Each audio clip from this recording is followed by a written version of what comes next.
Selamat siang. Jadi ini mungkin pertemuan pertama kita untuk mata kuliah perancangan dan pembuatan alat. Salam sejahtera buat kita semua. Semoga kalian semua tetap dalam lindungannya dan dalam kondisi sehat sehingga dapat eh, mendengarkan dan mengikuti perkuliahan saya pada minggu pertama ini. Jadi karena mungkin ini pertemuan pertama kita, maka izinkan saya untuk memperkenalkan diri. Jadi nama saya Sultoni Mardika, kalian bisa memanggil saya Pak Dika. Nah, ini nomor identitas dosen saya. Ya, kemudian ini email yang bisa kalian jadikan akses untuk mungkin kalian mau berkirim surat maupun ada pertanyaan yang berhubungan dengan tugas ke email saya dan tentunya harus memberitahu saya terlebih dahulu ya. Nah, kemudian ini nomor WA yang bisa kalian gunakan untuk menghubungi saya dan saya hanya akan menjawab pertanyaan ataupun mungkin apapun lah yang mau kalian tanyakan kepada saya itu hanya pada jam kantor, jadi jam 8 sampai jam 3 sore waktu Indonesia bagian Barat. Jadi kalau di waktu Indonesia bagian Timur berarti sekitar jam 10 sampai jam 5 sore. Ya, kemudian ini link akun YouTube saya. Link ini yang saya gunakan untuk men-share beberapa video terkait dengan materi perkuliahan yang saya ampu, baik yang yang saya ajar di UKIP maupun kampus tempat saya, yakni di Universitas Komarudin. Nah, kemudian untuk riwayat pendidikan saya, jadi saya S1, S2 di bidang yang sama, yakni teknik mesin.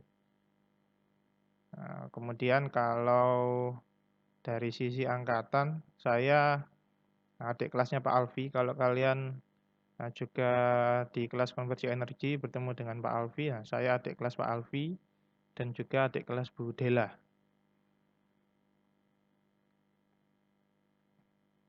Kemudian untuk kontrak kuliah terkait dengan mata kuliah saya, jadi intinya untuk mata kuliah ini, yakni kalian akan belajar tentang bagaimana caranya membuat konsep desain mesin yang digunakan untuk beberapa objek sasaran, di mana untuk mata kuliah ini saya fokuskan objeknya adalah masyarakat sekitar kalian.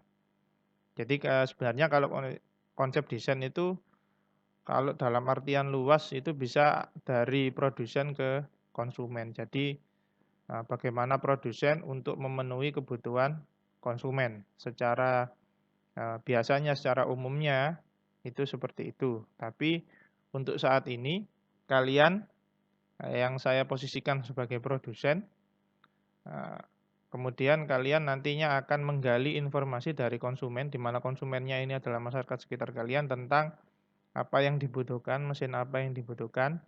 Dan di mata kuliah ini kita mencoba untuk merancang, untuk membuat apa yang menjadi kebutuhan masyarakat sekitar tempat tinggal kalian. Di mana tujuan dari mata kuliah ini, yang pertama ya tentu saja memahami aspek pembuatan konsep desain sebagai salah satu elemen penting pada saat pendesainan sebuah produk. Nah, kemudian kalian juga dapat mengetahui perkembangan dan aplikasi penggunaan serta pemanfaatan teknologi untuk produk pakai yang fungsional. Jadi fungsional ini maksudnya ya yang berfungsi dengan baik, yang sesuai dengan kebutuhan masyarakat.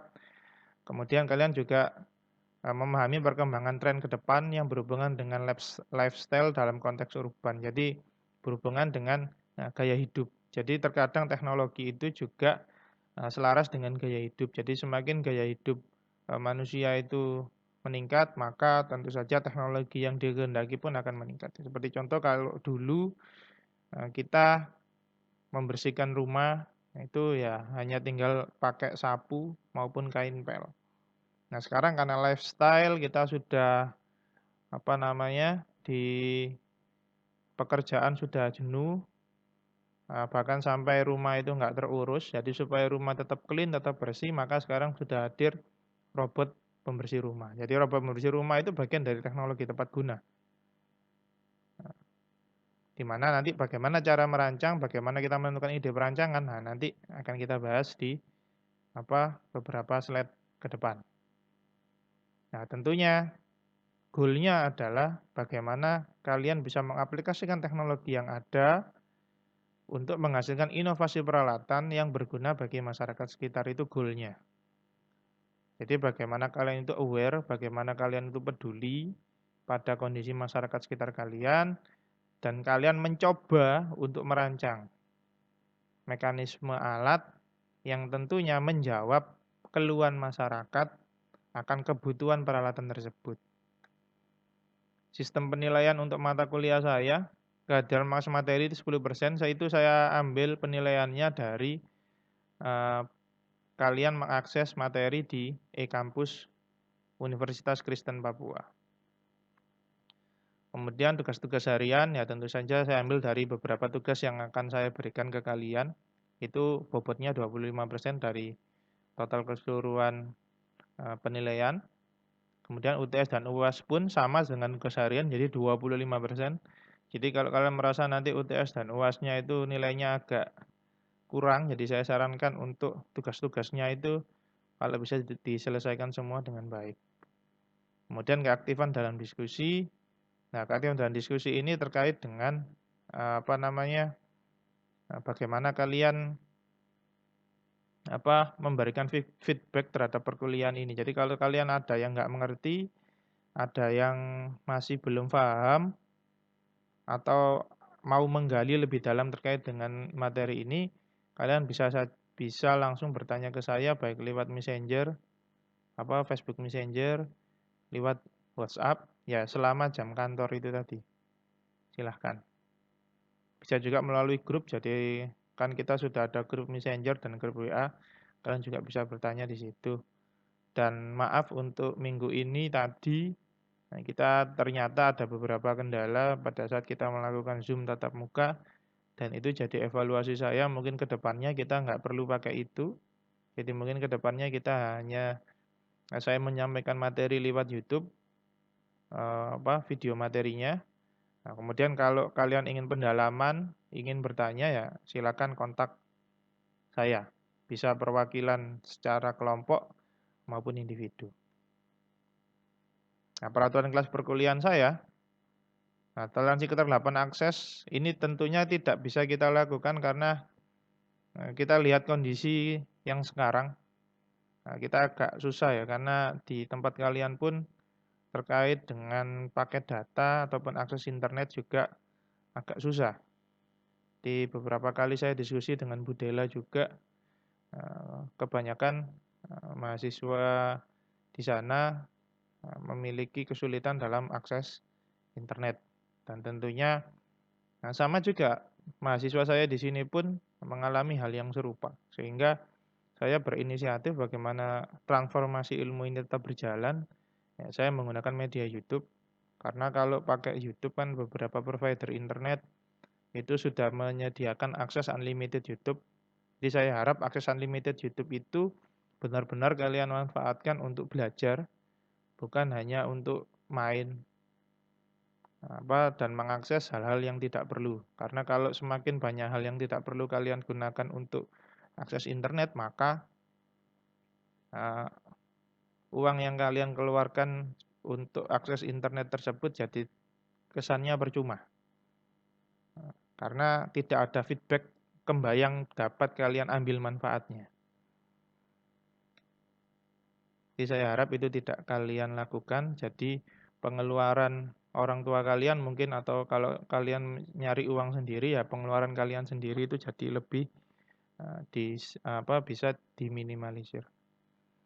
Nah, kemudian selama kelas berlangsung, mahasiswa diharapkan untuk terlibat dalam proses belajar mengajar secara aktif.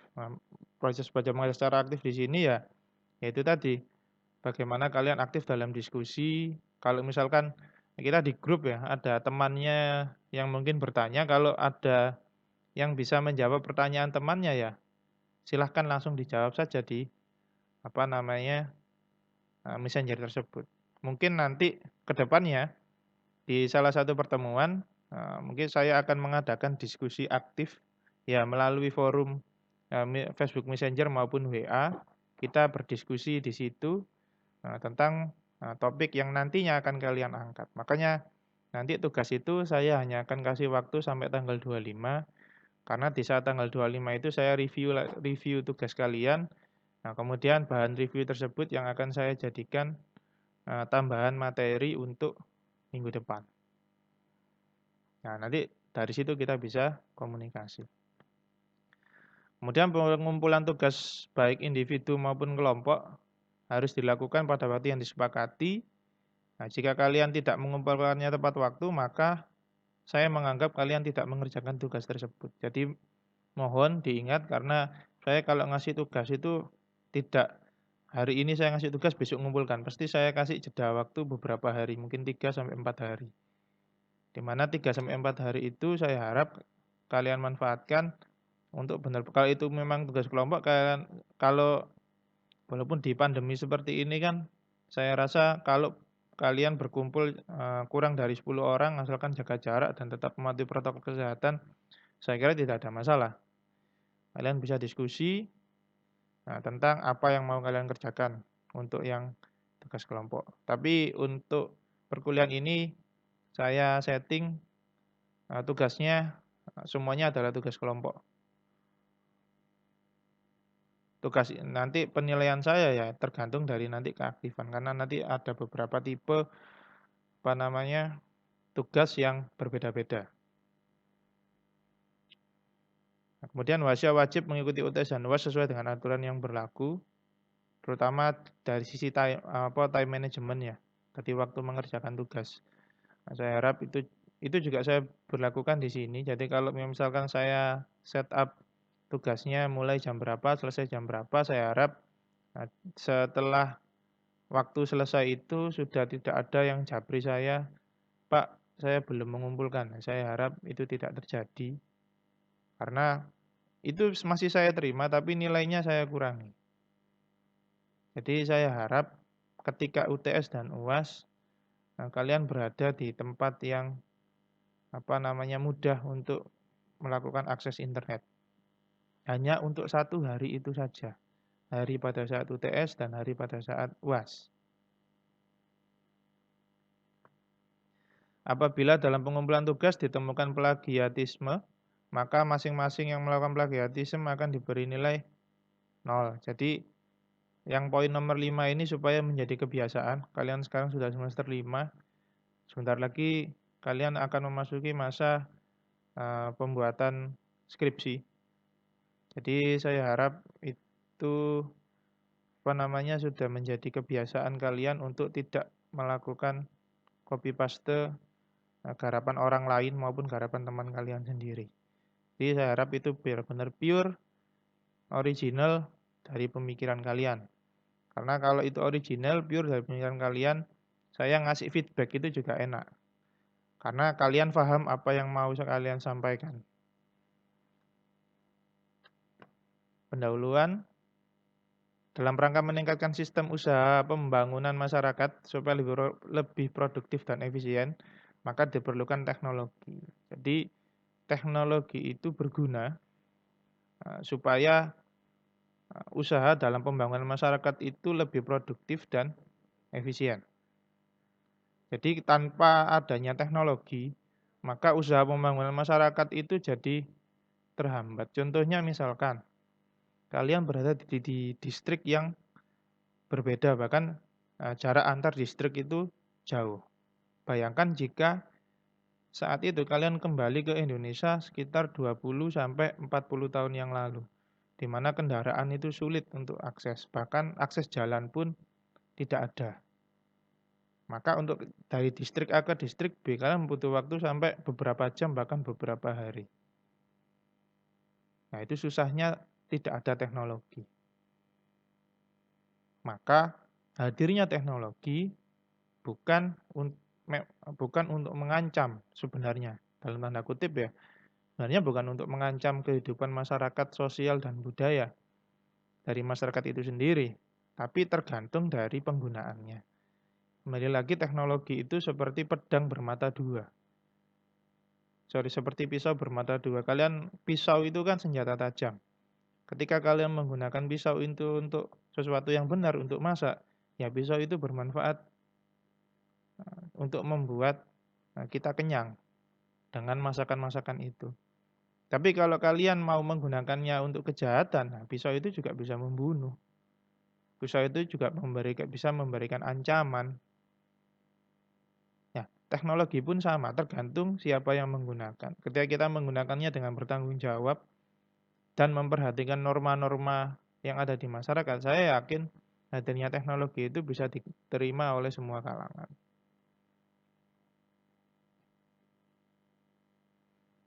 Kemudian pengenalan teknologi yang telah berkembang di dalam masyarakat adalah teknologi yang telah dikembangkan secara tradisional atau yang dikenal dengan teknologi tepat guna atau teknologi sederhana. Jadi kebanyakan teknologi yang berkembang di dalam masyarakat itu adalah perbaikan teknologi. Jadi yang semula masih menggunakan cara tradisional menjadi menggunakan mesin.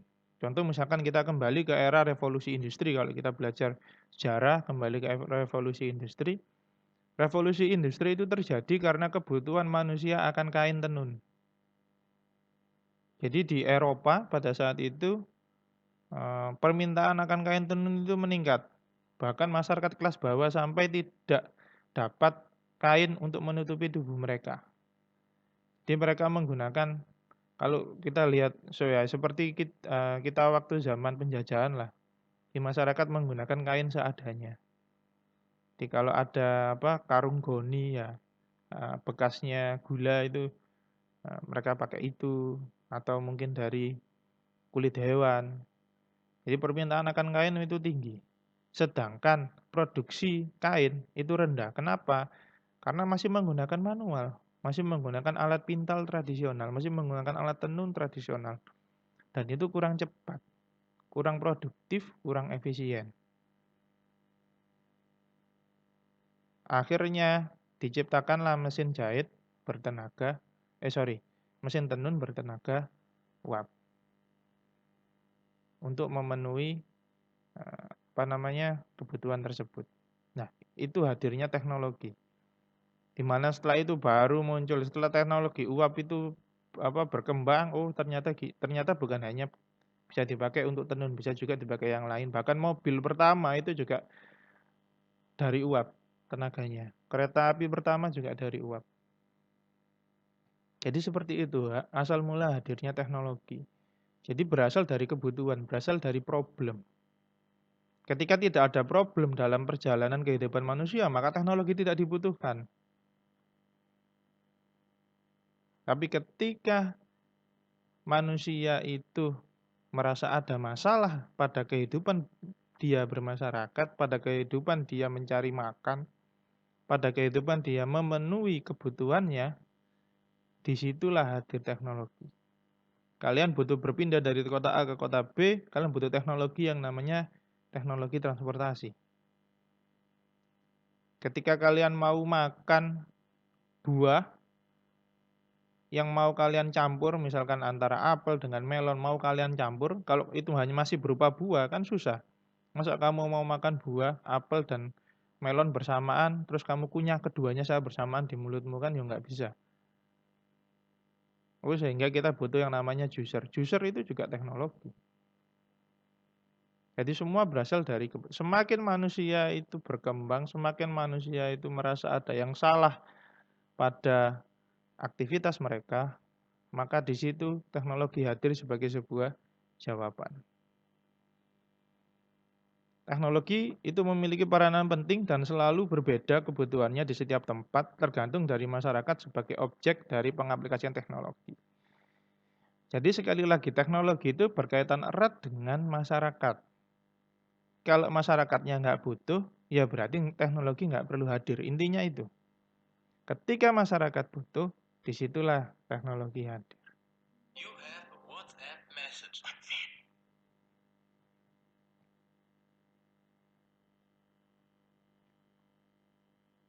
Jadi bisa saja tiap tempat kebutuhan akan teknologinya itu beda.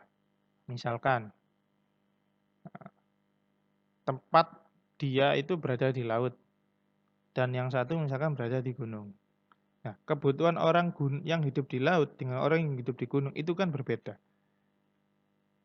Masalah orang di gunung dan masalah orang di laut itu pun juga berbeda. Untuk itu teknologi yang yang dibutuhkan untuk membantu kehidupan mereka itu pun juga nanti pasti berbeda. Itu baru orang gunung dan orang laut.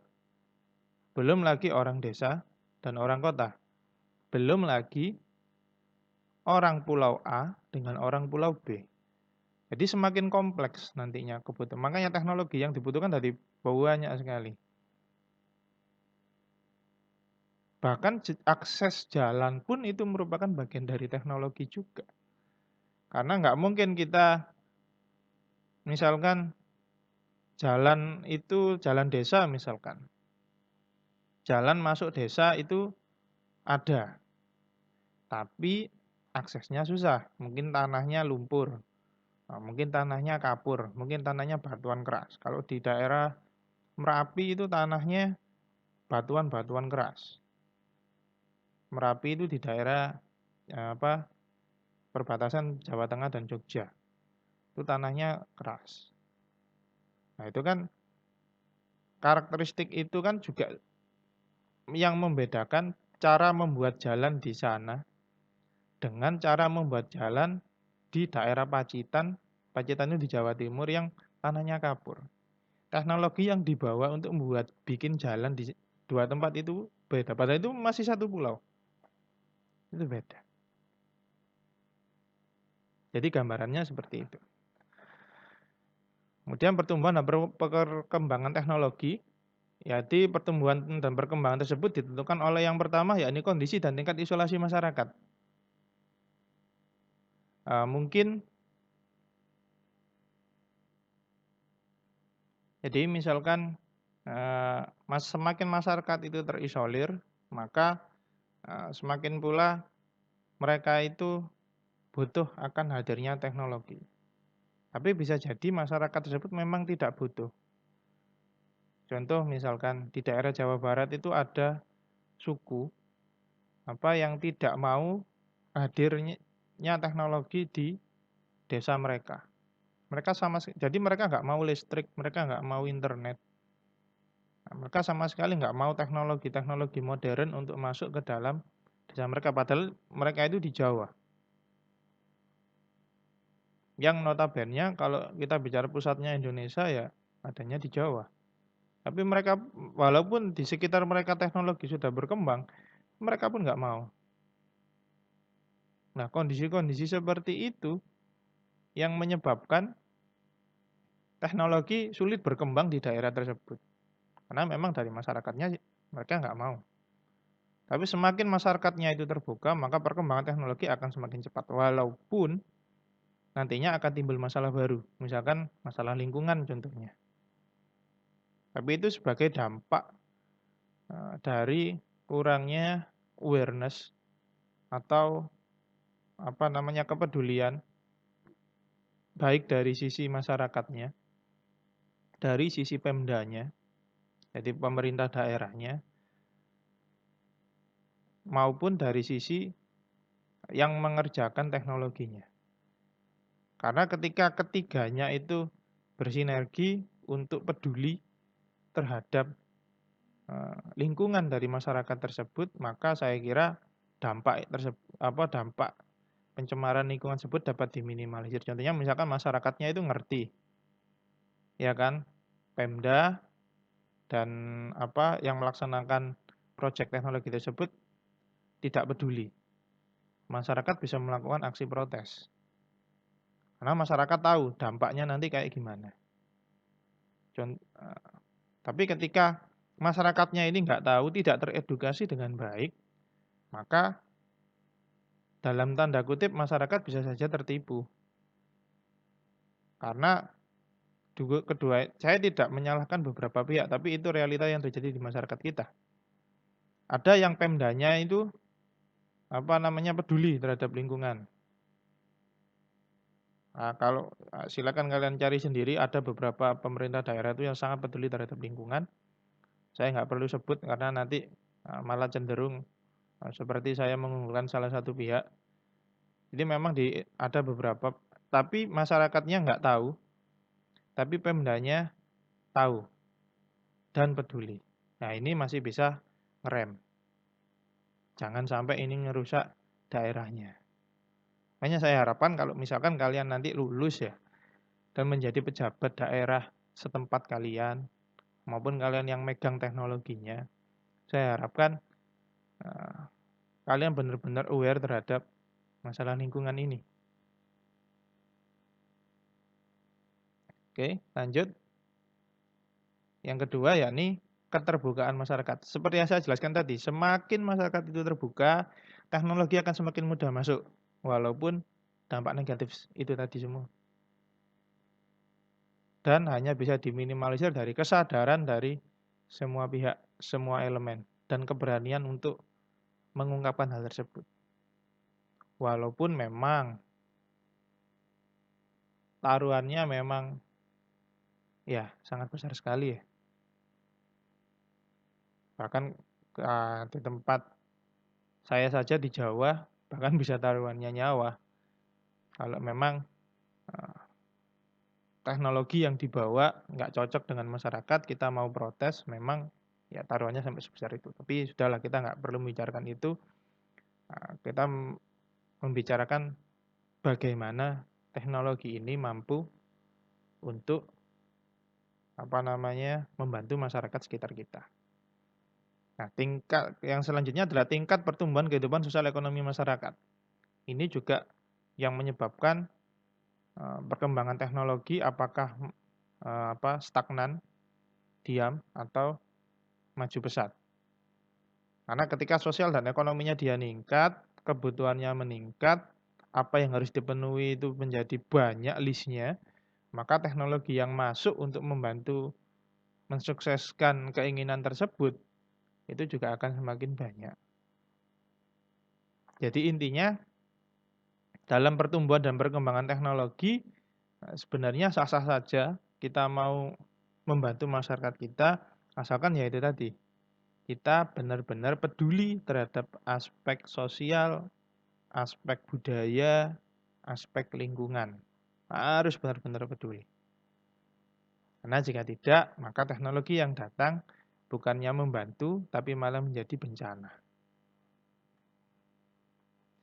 Nah, untuk memperkenalkan teknologi yang tepat dan berguna bagi masyarakat, maka perlu disesuaikan dengan kebutuhan. Jadi perlu disesuaikan dengan need assessment. Perlu disesuaikan dengan analisa kebutuhan. Jadi kita analisa dulu masyarakat tersebut butuhnya apa. Mereka butuh apa sih untuk membantu kehidupan mereka. Karena kebutuhan yang berorientasi pada keadaan lingkungan geografis atau profesi kehidupan masyarakat yang bersangkutan.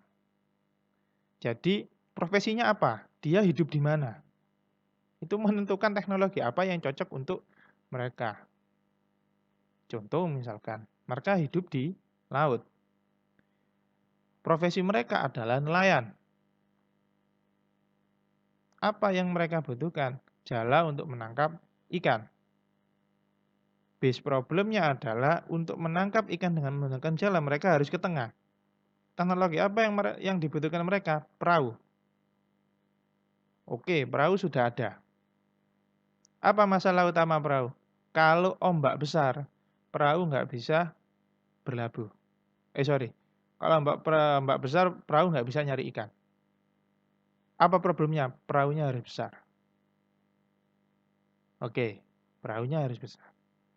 Problem kedua, perahunya sudah besar. Tetap ketika badai, nggak bisa cari ikan. Apa problemnya? Ikannya nggak ada ketika badai datang.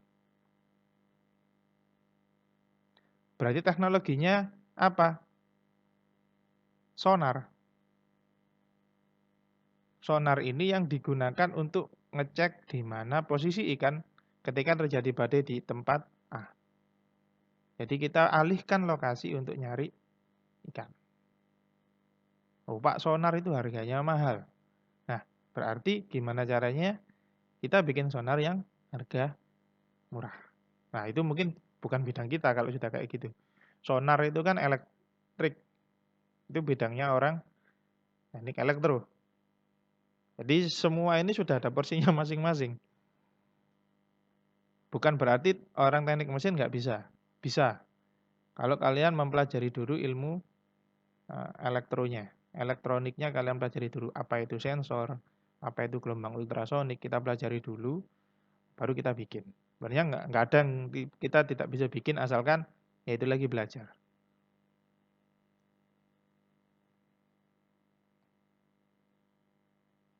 Oke, selanjutnya.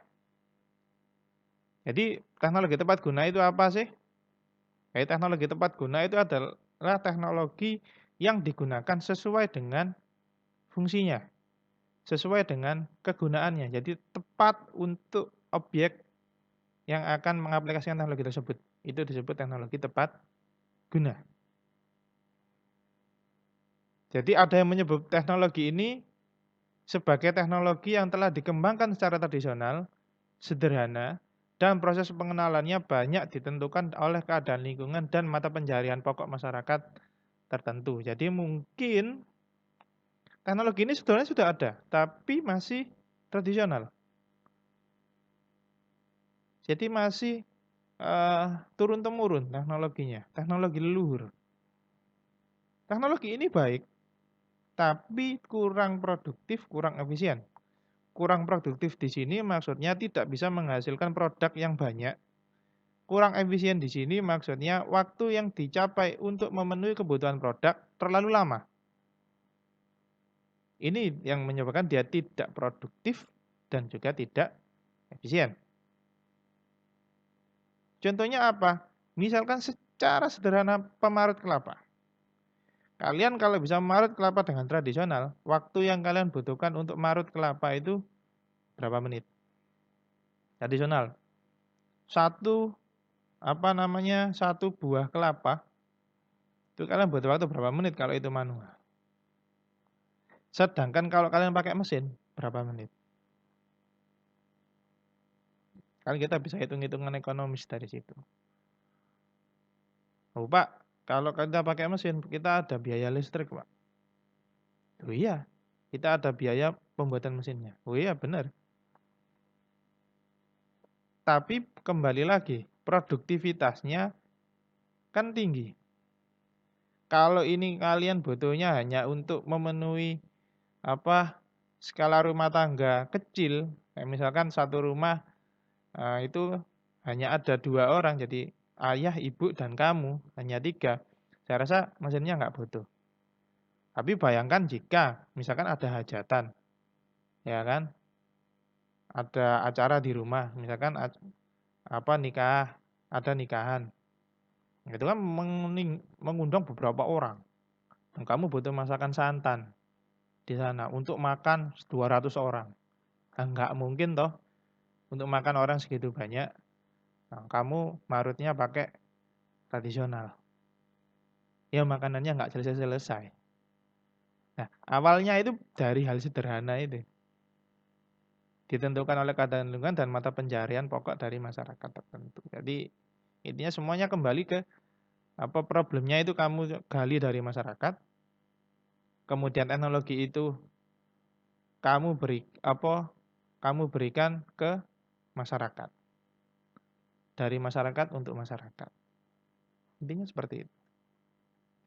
Kemudian teknologi tersebut sesuai dengan kebutuhan masyarakat, kemudian dapat menjawab permasalahan masyarakat, tidak merusak lingkungan, dapat dimanfaatkan oleh masyarakat secara mudah, serta menghasilkan nilai tambah dari aspek ekonomi dan aspek lingkungan hidup. Jadi, ketika teknologi yang kalian rancang itu sesuai dengan kebutuhan masyarakat, maka teknologi tersebut dapat menjawab permasalahan yang dialami oleh masyarakat tersebut. Tapi tentunya jangan sampai teknologi yang kalian bawa itu merusak lingkungan. Kemudian teknologi tersebut harus dapat dimanfaatkan oleh masyarakat secara mudah serta menghasilkan nilai tambah. Jadi mudah ini dalam artian ya sangat mudah sekali dipakai.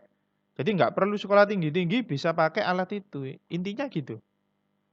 Jadi misalkan yang pendidikannya menengah ke bawah pun pakai alat itu bisa. Nah, itu teknologi tepat guna. Berguna bagi masyarakat, operasionalnya mudah. Dan juga menghasilkan nilai tambah. Jadi ada nilai tambahnya dengan hadirnya teknologi tersebut. Di kriteria yang termasuk dalam TTG atau teknologi tepat guna ini yakni yang pertama, sebanyak mungkin mempergunakan sumber yang tersedia banyak di satu tempat. Jadi kalian memanfaatkan di tempat kalian itu sumber SDM-nya sumber daya yang ada di sana apa? Ada sumber daya manusia, ada sumber daya alam. Misalkan daerah kalian itu banyak jagung misalkan. Apa susahnya petani jagung? Nah, susahnya merontokkan jagung. Berarti apa yang mereka butuhkan? Mesin perontok jagung. Apakah sudah ada? Ada. Kayak gimana? Gede. Apa problemnya gede? Mahal. Solusinya berarti diperkecil. Tapi kapasitasnya jadi kecil. Keunggulan dari kecil mudah dibawa. Nah, itu rentetannya. Jadi semua tergantung kebutuhan dari masyarakat. Ya.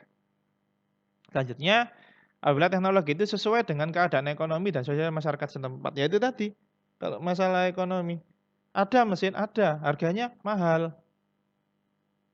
Sedangkan masyarakat sekitarmu menengah ke bawah, nggak terbeli, tapi butuh. Gimana? Mungkin mereka, kapasitasnya dikecilkan saja. Kapasitasnya kecil, maksudnya kapasitas mulai dari mesinnya, misalnya mesinnya kamu perkecil, kemudian idenya bagaimana tetap bisa mepil walaupun dengan mesin kecil. Kemudian di total biaya pembuatannya lebih murah daripada beli yang besar. Setidaknya mereka sudah tidak pakai memipil jagung dengan tangan, dengan manual. Nah, itu sudah menjawab kebutuhan masyarakat sesuai dengan ekonomi masyarakat dan juga tidak bersinggungan dengan aspek sosial dan budaya masyarakat tersebut. Kemudian apabila teknologi itu membantu memecahkan persoalan atau masalah yang sebenarnya dalam masyarakat, bukan teknologi yang hanya bersemayam di kepala perencananya. Jadi ini terkadang ada orang itu idenya bagus, idenya besar, tapi nggak cocok dalam memecahkan persoalan masyarakat. Masyarakat inginnya murah, dia bawa teknologi mahal, ya nggak laku. Karena dia membawa teknologi tidak berdasarkan need assessment, tidak berdasarkan analisa kebutuhan. Selain nggak laku juga nggak fungsi, nggak berguna bagi masyarakat. Ya buat apa kita merancang mesin seperti itu? Selanjutnya, dapat dioperasikan dengan mudah oleh masyarakat yang mempunyai tingkat keterampilan rendah. Nah, ini faktor utama TTG. Misalkan kayak di tempat saya itu ada mesin panen padi. Jadi mesin yang panen padinya sudah otomatis. Jadi tinggal bawa mobil panen, masukkan ke sawah, ambil padi, sudah keluarnya gabah. Nah, di sini apakah mesin itu berfungsi dengan baik? Iya. Tapi problemnya mobil panen padi tersebut tidak bisa manen sawah jika tanah dari sawah tersebut masih becek, masih berlumpur, dia nggak bisa. Solusinya gimana? Tetap manual. tetap yang manen manusia, tidak pakai mobil. Karena kalau pakai mobil, mobilnya bisa ambles. Mobilnya bisa terjembab ke dalam lumpur. Nah, itu kan problem. Sehingga dibutuhkan mesin perontok padi. Jadi mesin perontok padinya tetap butuh. Karena daripada perontok padi manual dengan cara padi satu ikat, kemudian dipukul-pukulkan ke dalam ke papan. Kalau secara tradisional kan itu padi satu ikat, kemudian dipukul-pukulkan ke papan sampai parinya itu jatuh. Nah itu kan nggak efisien, nggak produktif. Maka dibutuhkan mesin perontok jagung. Mesin perontok padi. Loh, apakah dapat diperoleh dengan mudah? Oh iya, lawang tinggal on off, tinggal dinyalakan, mesinnya berputar, pari masuk, keluar sudah gabah. Nah itu kan mesin-mesin sederhana. Kemudian ciri teknologi tepat guna yang pertama, perbaikan dari teknologi tradisional. Jadi yang semula tradisional menjadi di bawah modern. Kemudian biaya investasinya cukup rendah. Jadi cari mesin yang kalian rancang mesin yang memperbaiki teknologi tradisional tapi dengan biaya investasi yang rendah daripada yang sudah ada. Kemudian teknisnya cukup sederhana dan mampu untuk dipelihara dan didukung oleh keterampilan setempat. Jadi masyarakat sekitarmu itu kalau disuruh pemeliharaan itu mereka bisa dipelihara sendiri. Misalkan hanya dikasih oli ataupun hanya dikasih grease. Kemudian masyarakat mengenal dan mampu mengatasi lingkungannya. Jadi maksudnya teknologi tersebut nggak asing bagi masyarakat. Nggak asing ini dalam artian yaitu tadi hanya sekedar on off, nggak perlu komputer numerical control yang sulit. Ya. Kemudian cara pendaya gunaan sumber-sumber setempat termasuk sumber alam, energi, bahan itu secara lebih baik dan optimal. Jadi bisa mendaya gunakan sumber-sumber yang ada. Kemudian alat yang digunakan secara mandiri oleh masyarakat dan mengurangi ketergantungan kepada pihak luar. Jadi alat tersebut masyarakat mampu untuk menggunakannya sendiri. Jadi ya karena tadi pengoperasiannya itu mudah sekali. Kemudian syarat teknologi tepat guna, biayanya harus murah, dibangunnya itu mudah, dirawatnya itu mudah, berdaya guna dan berhasil guna. Berdaya guna ini maksudnya ya memang sesuai dengan kebutuhan masyarakat dan hasil dari alat tersebut feedbacknya itu lebih angka produksinya jadi lebih meningkat. Tidak menimbulkan kecelakaan bagi pengguna jelas, jadi harus safety, harus aman. Kemudian tidak menimbulkan pencemaran lingkungan hidup di pemukiman sekitar. Jadi jangan sampai ada pencemaran lingkungan. Kemudian diterima secara sosial budaya. Jadi jangan sampai adanya teknologi tersebut tapi masyarakat malah menolak. Jadi harus disesuaikan. Kemudian dapat mencapai tujuan pemeliharaan kesehatan lingkungan. Yaitu tadi karena kalian tidak mencemari lingkungan maka otomatis dapat mencapai tujuan pemeliharaan kesehatan lingkungan. Nah, untuk klasifikasi ide penelitian TTG bagi masyarakat, yang pertama, teknologi tersebut mungkin sudah ada atau sedia dalam masyarakat setempat, namun belum sempurna. Jadi, kalian ketika mengidentifikasi ide, nggak usah bingung-bingung. Kalian lihat masyarakat kalian. Mungkin sudah ada teknologi tersebut di masyarakat kalian. Cuma belum sempurna dalam pengaplikasiannya. Mungkin kurang safety-nya. Mungkin kurang produksinya kurang besar. Mungkin dayanya terlalu besar. Daya listriknya. Nah, itu kan bisa dikecilkan. Jadi jangan mikir mesinnya harus spektakuler. Nggak perlu. Perbaiki saja cara-cara tradisional. Misalkan kalau tempat saya itu fanatik dengan yang namanya kopi. Padahal sudah ada yang namanya coffee maker, sudah ada mesin pembuat kopi. Mahal tapi harganya. Kemudian sudah ada yang namanya giling kopi. Tapi masyarakat nggak suka hasil kopi dari gilingan ini. Katanya aroma kopinya masih kurang kuat. Masyarakat sukanya apa? Kopi yang ditumbuk secara tradisional. Tapi masalah itu muncul ketika permintaan kopi tumbuk ini banyak, sedangkan yang numbuk nggak bisa karena itu masih manual tumbukannya. Apa solusinya? Berarti harus diciptakan mesin tumbuk kopi. Walaupun sudah ada mesin giling.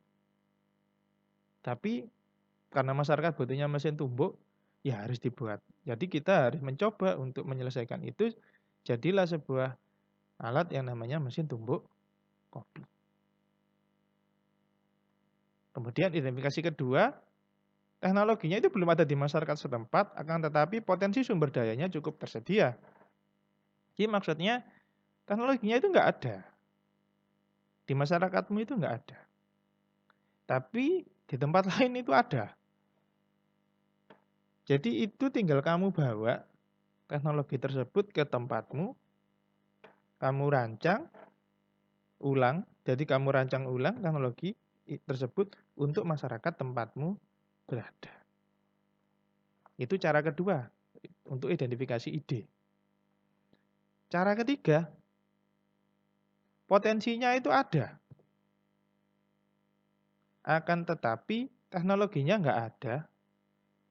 Dan juga belum ada yang pernah memproduksi mesin seperti itu. Nah, ini yang benar-benar baru. Saya tidak menyarankan yang ketiga sebenarnya. Tapi kalau kamu memang ingin bikin yang ketiga ini, ya nggak ada masalah sih sebenarnya. Cuma saya tidak menyarankan. Karena ya susah. Karena tidak ada mesin yang kamu jadikan untuk contoh atau yang bisa kamu jadikan panduan lah. Mungkin itu bisa kamu jadikan topik tugas akhir nanti, mungkin bisa saja. Nah, tapi untuk materi kuliah, tapi untuk tugas kuliah saya ini, saya harapkan itu nggak digunakan. Nah, terlalu berat. Tapi kalau kamu mau nanti mau diskusi terkait dengan topik tugas akhir, kamu bikin alat-alat tertentu, mau diskusi dengan saya sih terserah saja. Saya welcome. Saya malah lebih suka mahasiswa yang seperti itu. Kemudian tahapan perancangan mesin. Yang pertama, yakni identifikasi potensi masalah, atau identifikasi atau kamu mengidentifikasi potensi sumber daya lokal dan masalah-masalah yang dihadapi. Jadi kamu identifikasi dulu problemnya apa. Terus sumber daya alamnya itu apa. Masalahnya apa. Jadi kamu identifikasi dulu. Kemudian kamu pilih teknologi berdasarkan analisa kebutuhan. Jadi masyarakat itu akhirnya butuhnya apa? Karena ada sumber daya alam yang kayak gini loh. Tapi belum dimaksimalkan. Butuhnya apa sih masyarakat? Nah, itu yang disebut dengan need assessment, analisa kebutuhan. Kemudian subjek. Ketika teknologi ini ada, yang pakai teknologi ini itu siapa? Pendidikannya bagaimana? Keterampilannya bagaimana? Nah, ini juga menentukan. Nanti kamu ngedesain, kamu ngerancang, nah, itu bagaimana? Karena kalau alatnya terlalu canggih dan harus dioperasionalkan dengan cara-cara tertentu di mana masyarakat awam nggak ngerti, ya percuma mesin yang kamu buat. Nggak jalan pasti. Nah, contohnya misalkan di tahapan perancangan mesin ya. Yang pertama, identifikasi masalah kan. Nah, masalahnya adalah ibu rumah tangga biasa memarut kelapa dengan menggunakan parutan tradisional. Jadi ibu rumah tangga kalau marut kelapa pakai parutan tradisional. Parutan ini tidak efisien, terutama saat ada hajatan rumah skala kecil. Tidak efisien. Karena kalau hajatan kan kita ngundang 100 sampai 500 bahkan 1000 orang. Kalau pakai parutan tradisional kan nggak memungkinkan. Kalau misalkan, oh Pak sekarang sudah ada tempat untuk marut kelapa. Jadi sudah ada toko-toko yang bisa marut kelapa. Oh iya, tapi problemnya bagaimana jika toko ini tuh jauh dari tempat kalian? Berapa biaya yang kalian butuhkan untuk dari titik A ke titik B selama proses hajatan itu berlangsung? Kan susah. Kemudian parutan ini juga tidak aman karena seringnya tangan yang terpapas parutan kelapa. Jadi safety-nya kurang. Karena pengguna itu tidak terlindungi dengan baik sehingga dapat menimbulkan kecelakaan kerja. Nah, itu problem ketika mesin parutan tradisional. Nah, need assessment, analisa kebutuhan. Jadi diperlukan sebuah pemarut kelapa mini yang tidak berdaya listrik besar, namun efisien dalam proses pemarutan kelapa skala rumahan. Jadi ibu-ibu itu butuh pemarut kelapa mini yang listriknya nggak begitu besar. Karena mungkin rata-rata listrik rumah tangga itu 450 watt sampai 900 watt. Jadi jangan sampai mesinnya itu kapasitas butuh daya 1000 watt. Ya kan yang nggak masuk itu. Ya kan? Jadi analisa kebutuhannya seperti itu. Kemudian sasarannya adalah ibu rumah tangga dengan tingkat pengetahuan rata-rata akan teknologi itu menengah ke bawah. Jadi bisa dikatakan kurang pemahaman tentang sebuah teknologi. Objeknya.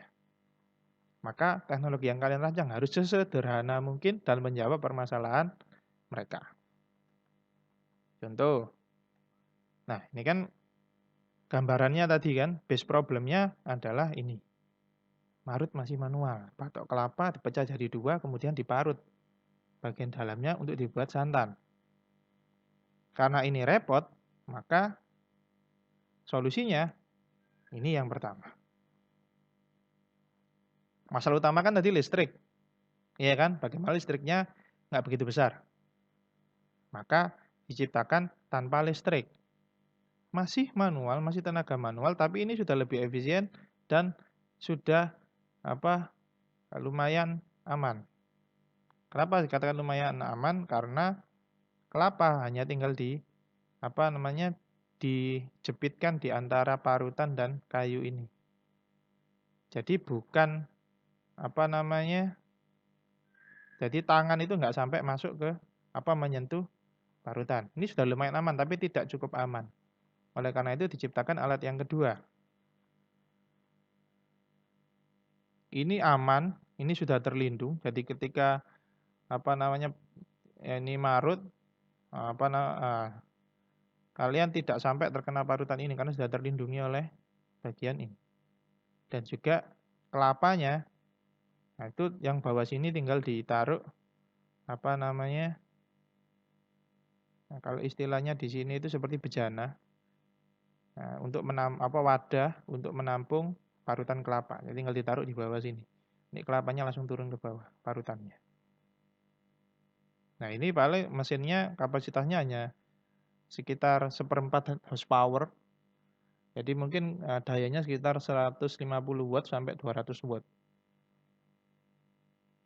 Nah, kemudian ini masih kurang efisien karena kapasitasnya kurang gede. Diciptakanlah yang mesin pemarut ini. Ini mirip seperti mesin pemarut besar, dia lebih safety karena di sini ada pelindungnya. Jadi kalau yang tadi kan 2 ini parutannya terekspos keluar. Ya kan? Kurang safety, maka diciptakan yang ketiga. Seperti pemarut kelapa besar, lebih safety karena parutannya dilindungi oleh aluminium sehingga tidak sampai kena tangan orang, tapi dia lebih efisien powernya karena dia pakai motor kecil. Nah, ini contoh ide pengembangan atau pembuatan alat atau pembuatan mesin tepat guna. Ini contohnya. Jadi kalian nanti tugas akhirnya ya seperti ini. Jadi tradisionalnya gimana? Masalahnya apa? Kemudian kalian ciptakan mesin ini dalam bentuk gambar.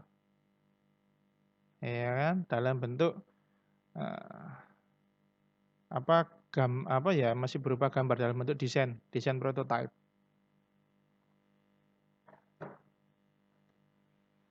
Jadi tugas pertama untuk ide perancangan mesin, yang pertama buat kelompok sesuai dengan kedekatan jarak lokal antar tempat tinggal kalian. Jadi kalian bikin kelompok.